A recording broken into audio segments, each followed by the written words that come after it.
A paz do Senhor, amados, um bom dia a todos. Espero que esteja tudo bem com você e com sua casa. Hoje é o dia 164 da nossa leitura anual. Fique conosco.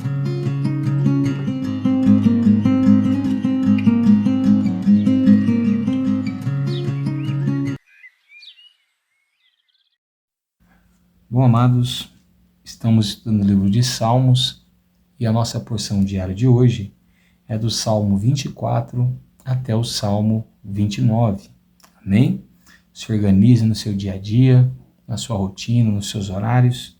Separe um tempo, leia essa porção, medite nela, creio que Deus irá falar poderosamente ao seu coração. Amém? O nosso texto devocional de hoje vai se encontrar no Salmo 27 e nos versos 4 e 5. Amém? E a palavra do Senhor, no Salmo 27, versos 4 e 5, diz assim: Uma coisa peço ao Senhor e a buscarei, que eu possa morar na casa do Senhor todos os dias da minha vida, para contemplar a beleza do Senhor e meditar no seu templo, pois no dia da adversidade ele me ocultará no seu abrigo. No interior do seu tabernáculo me acolherá. Ele me porá no alto de uma rocha. Amém? Bom, amados, nós temos visto aí lindos salmos, que tem falado poderosamente aos nossos corações, que tem falado aí poderosamente às nossas vidas, e cremos que o Senhor continuará falando aos nossos corações. Bom, o Salmo 24 é um salmo bem conhecido de todos nós, ou de uma grande maioria dos cristãos, e esse salmo é um salmo de Davi, E esse salmo ele fala da vinda do Rei da Glória. E é bem interessante que a grande pergunta que eu ia fazer agora é a pergunta que o salmista faz durante esse salmo. E a pergunta é: quem é esse Rei da Glória? E ele fala: o Rei da Glória é o Senhor forte e poderoso. Depois ele pergunta de novo: quem é esse Rei da Glória? O Senhor dos Exércitos. Ele é o Rei da Glória. Automaticamente, o Rei da Glória que ele está falando é o Senhor nosso Deus. É muito interessante que esse salmo está falando de um encontro, porque ele, no verso 3, diz: quem subirá ao monte do Senhor? E quem há de permanecer no seu santo lugar? E depois ele diz: quem é esse Rei da Glória que entra por portais eternos? Então nós estamos falando de um encontro, certo? Então esse salmo é um salmo muito lindo, O salmo de número 25 também é um salmo de Davi, E é uma oração pedindo socorro, um auxílio divino, Uma ajuda. O salmo 26 também é um salmo de Davi e é a oração de um justo, Também diz que ele chega a lavar as suas mãos na inocência, ele chega a entoar com alta voz os louvores do nosso Deus, e por isso ele invoca aí pelo livramento e pela presença de Deus. O Salmo 27 nós vamos meditar por último, É a nossa porção de hoje. Bom, no Salmo 28 nós temos uma súplica, uma oração, e uma ação de graças, É um salmo também de Davi e é um salmo para agradecer a Deus, por todos os feitos que ele tem operado por nós, por todas as grandes maravilhas, E ele chega a dizer que o Senhor é a força dele, o escudo dele, E o coração dele confiaria somente no Senhor.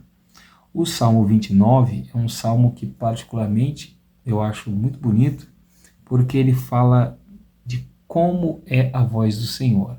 E como é a voz do Senhor? A voz do Senhor é poderosa. E por isso os filhos de Deus devem dar ao Senhor glórias e forças. Porque ele diz, a voz do Senhor é poderosa, é cheia de majestade, quebra os cedros. A voz do Senhor é cheia de fogo, A voz do Senhor faz tremer os desertos e assim por diante. Então esse salmo é para engrandecer a voz de Deus. Amém? O Salmo 27 que nós lemos não é diferente dos demais. É um salmo de Davi também, E esse salmo, ele vai falar sobre o poder de Deus, né? De como Deus age e a maneira como o cristão deve se comportar no agir de Deus. Porque esse Deus, ele age em nossas vidas e nós não precisamos temer. Amém? O verso que nós lemos, que é o 4 e o 5, diz: uma coisa peço ao Senhor, e a buscarei, que eu possa morar na casa do Senhor todos os dias da minha vida, para contemplar a beleza do Senhor e meditar no seu templo.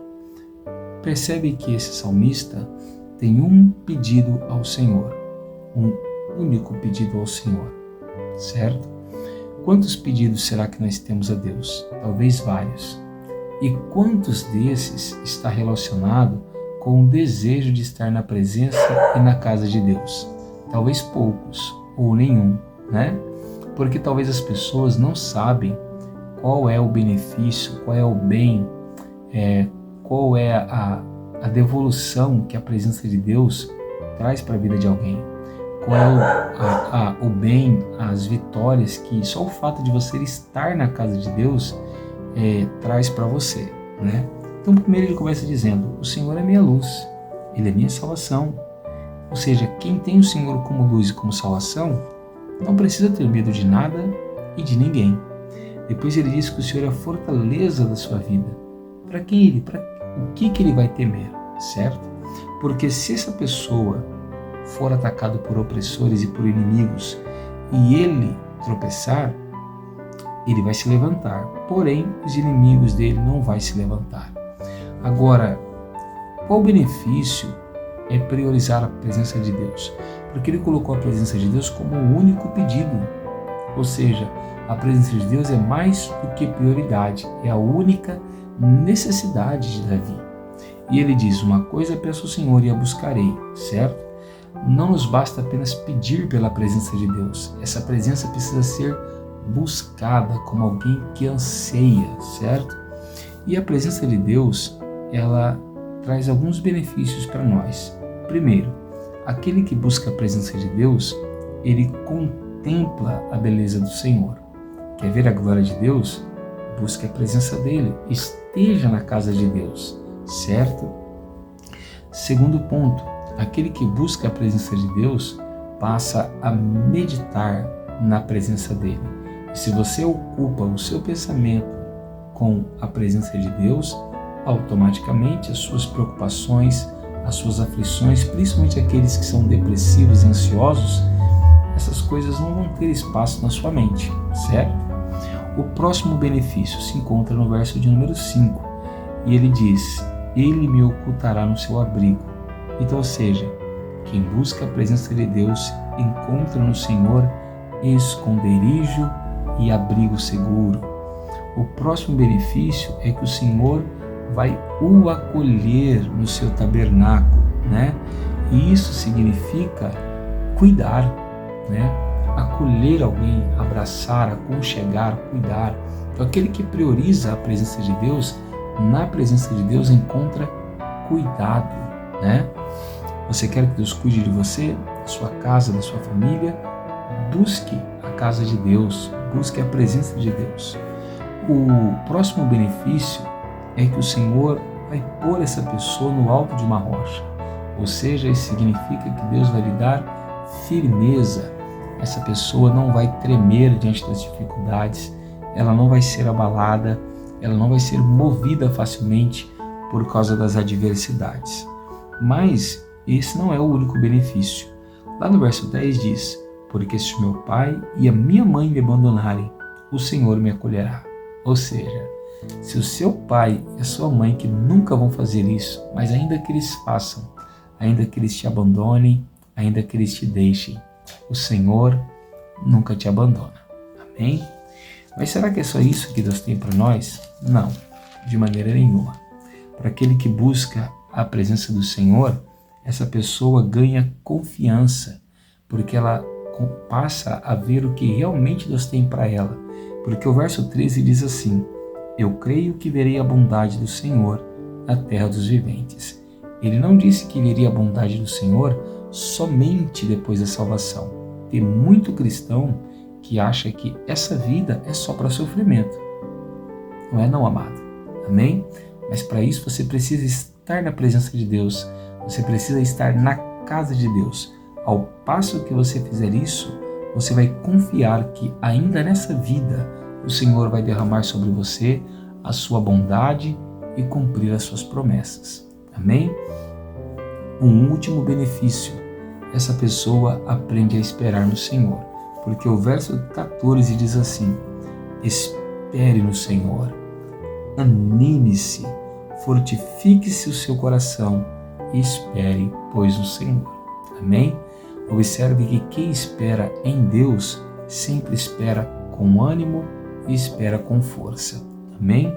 Que nós possamos aprender a confiar no Senhor e a esperar no seu poder. Amém, amados? Eu sou o pastor Tiago da Igreja Pentecostal Poder da Palavra e quero orar por você neste momento. Abra o seu coração, feche os seus olhos e ore comigo nessa hora. Senhor nosso Deus e nosso Pai, te louvamos neste momento, te bendizemos e te glorificamos, porque Tu és tudo o que nós precisamos. Tu és bom e maravilhoso. Perdoa os nossos pecados, as nossas falhas, todas as nossas transgressões e as nossas iniquidades. Sabemos que não merecemos o Seu amor, mas precisamos dele. Por isso nós te pedimos hoje, o mesmo que o salmista, Senhor, que nós possamos habitar na Tua casa, que nós possamos habitar na Sua presença todos os dias, que nós possamos estar no templo do Senhor e contemplar a Tua face, ver a Tua glória, porque sabemos que a Tua presença nos traz benefícios incontáveis, benefícios infindáveis para nós e para todos aqueles que estão ao nosso redor. Que a Sua mão esteja sobre nós e que o Teu favor nos alcance, não somente hoje, mas para todo sempre. Amém. Se você tem gostado desse trabalho simples, humilde, que você possa deixar o seu like no vídeo. Se você crê que essa mensagem pode abençoar outras pessoas, compartilha com elas. E se você quiser nos acompanhar todos os dias, se inscreva no canal e ative o sino. Assim, todas as manhãs poderemos estar aqui juntos estudando a palavra do Senhor. Que Deus te abençoe, fique com Ele e tenha uma ótima quarta-feira.